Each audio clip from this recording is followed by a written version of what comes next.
Madam Speaker, the budget for next financial year is aimed at achieving the following broad objectives. 1.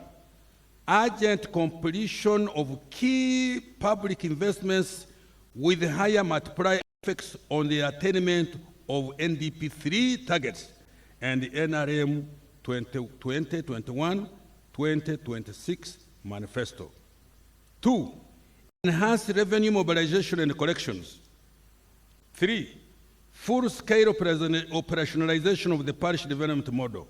And 4.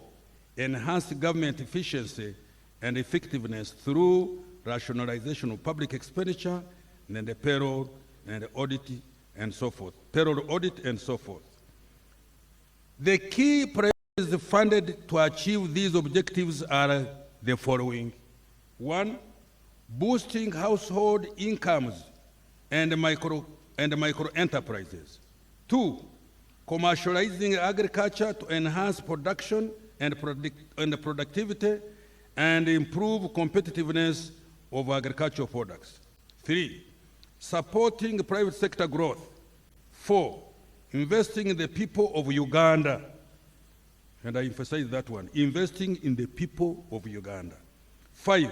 Improving the stock and the quality of infrastructure. 6.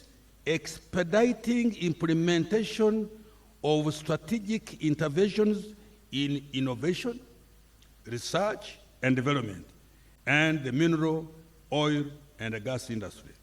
Madam Speaker, in order to effectively implement these strategic priorities, the government shall ensure peace and security, good governance as the bedrock for economic activities. I now turn to detail the key actions we will be undertaking in these strategic priorities.